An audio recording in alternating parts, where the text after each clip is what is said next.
It's a response video to Matt. Yeah, I mean, sometimes our arguments are fun. So anyway, in this case, I don't disagree with most of what you said.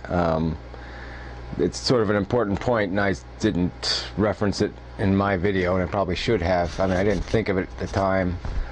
That most religion is born out of a desire to know the truth. I mean, they weren't deliberately trying to cook up nonsense, and that it just over time just became a dogma that was unyielding. It wouldn't change anymore. It got to a certain point, and then it became a life on its own, of an entity that had to preserve itself rather than something like an idea that was willing to grow and mature, and it no longer wanted or refused to adapt to any new reality.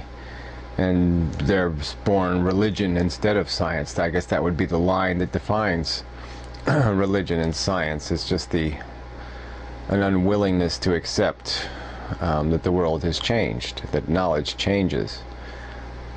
And there's a context to this. The last couple of days I had an argument with Jesus Freak, a few days ago in one of his chat rooms, and I just finished up a couple hours with 8RF where we went over a lot of stuff. And there's a guy like living in Bosnia, and he doesn't, English isn't his first language, and I mean, we really talked about the intricacies of how we're looking at things, and it was really productive, the conversation, because he got to understand where I was coming from, and I got to understand what I was reacting to in what he was saying, and that there wasn't a whole lot of disagreement. We might still disagree about things, but at least we're understanding what we're disagreeing about instead of disagreeing about words.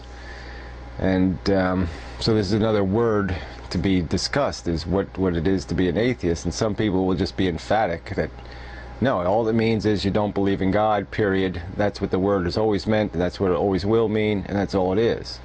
That's okay. I mean, I'm not going to argue with that. I'm just saying, when I call myself an atheist, I'm not thinking in those terms.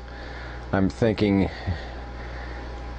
maybe it's in a romantic way of looking at it, but yeah, I'm thinking more in terms of scientists, and I'm thinking more in terms of people who have a very disciplined intellect, and not people who follow whatever pops out there, any kind of, well, yeah, there's multi-dimensional universe, and we're going to speak to UFOs, and we're going to travel the galaxy, and we're going to do all this stuff, and no matter how impractical it is in the context of devotion to what we can scientifically know. And then the Jesus Freak guy is just he's just such a perfect example of the dogma, and the dogma just owns him. There's no obligation to go any further. It's God has spoken, period. And there's no yielding from the jargon. And the irony is, his jargon isn't even devoted to what's in the book. I mean, his dogma is this bastardization, this interpretation that I guess suits whatever denomination of religion he is, but it's all this interpretation of what the book is saying, not what the book is saying, not what the book actually says. It's all this implied meaning, and but it's dogmatic. It's the truth that you cannot, it's no debating, there's no questioning, and this just such an extreme, because you could talk to him for like 20 years and you'll never get to anything. You'll never have a conversation that means anything, because everything is going to be filtered through this bullshit, and so there's nothing, there's just no possibility to have a conversation, because he has declared the truth based on a 2,000-year-old story, and that's all there is, an interpretation of a 2,000-year-old story. And so anyway, I mean, I guess atheism is the opposite of whatever that is. I mean, that would be the perfect thing to point to and say the antonym of that is atheism, because that's That's gone. That's nowhere. It's intellectually dead.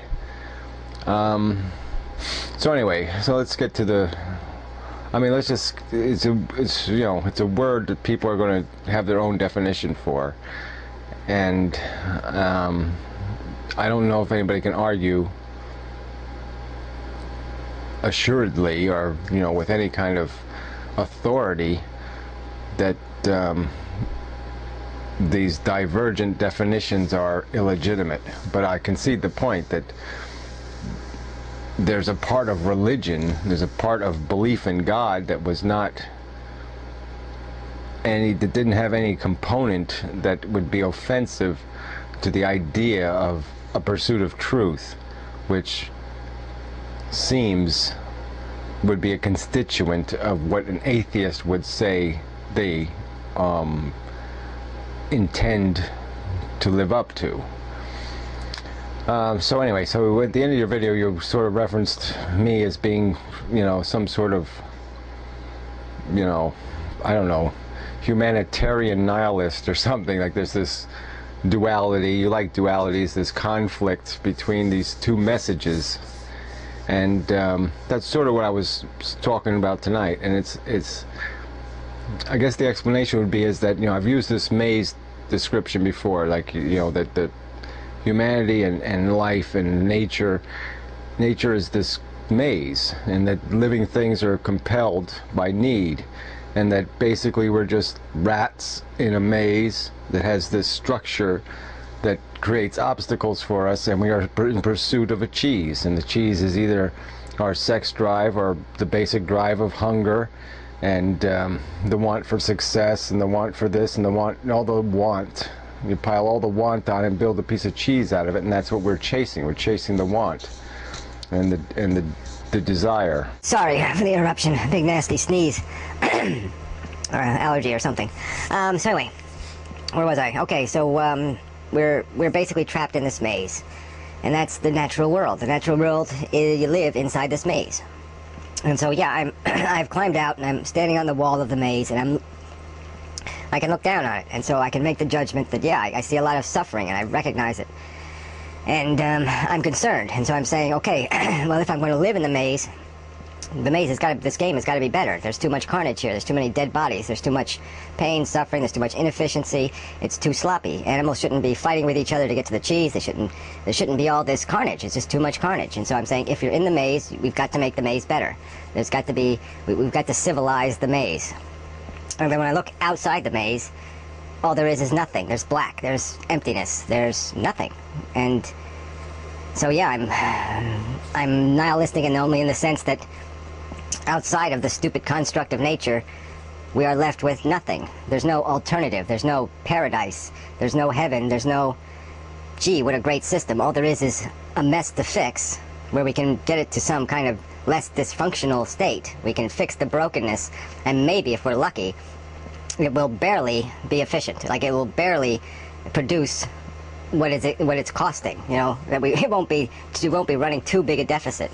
And that's the best we can accomplish in the natural maze. We can, at best, satisfy some percentage of the need created, and only have so much wasted deprivation and suffering. And that's the best we can hope for, is to just clean that up a bit. And then the alternative is nothing. And I'm stuck, you know, because, yeah, I'm saying, well, you know, nothing is always better than a negative number. So, yeah, the nothing wins. And it's depressing. It leaves you with nothing, you know, where do you go with that? And as I've explained before, even as an individual, it doesn't do me any good to jump into the abyss. It doesn't do me any good. There's no real escape from this game. So, I mean, yeah, I could just jump into the abyss and I go nowhere, and I disappear. But the game is still playing. The maze is still running. And so there'll be new victims created to play in the maze. And there'll be another victim who'll climb up on the wall just like I did and look at the maze and say, man, that's really broken. We got to fix that. And he'll do the same thing and say, oh, fuck it, and jump off. And I mean, now there's just a new part of the game that does nothing. You know, this nothing suicide, this irrelevant, pointless, wasted suicide that just goes over and over and over, just like the cheese game goes over and over and over. And so there's really a need to fix the game, to make the game as efficient as possible, to take out all the negatives that we can remove, to remove them. That's the obligation. Because until we do that, There's always going to be people climbing out of the maze. There's always going to be people saying, I want off, I want out. And they're going to be climbing that wall, and they're going to be stuck with the same stupid choice. Either live in the broken maze, or jump into the abyss. And it's a rotten choice. It's, you know, that's the bottom line. It's the depressing, dismal, shitty choice. Either live, you know, with mediocrity, or with nothing. I mean, those are shitty choices. And so, but I'm not a nihilist. I don't ever believe that it doesn't matter. It all matters incredibly. It matters so much that that's why you would jump into the abyss, is because you can't stand how much it matters and how much nothing is getting done. So, enough said. Thanks for the video.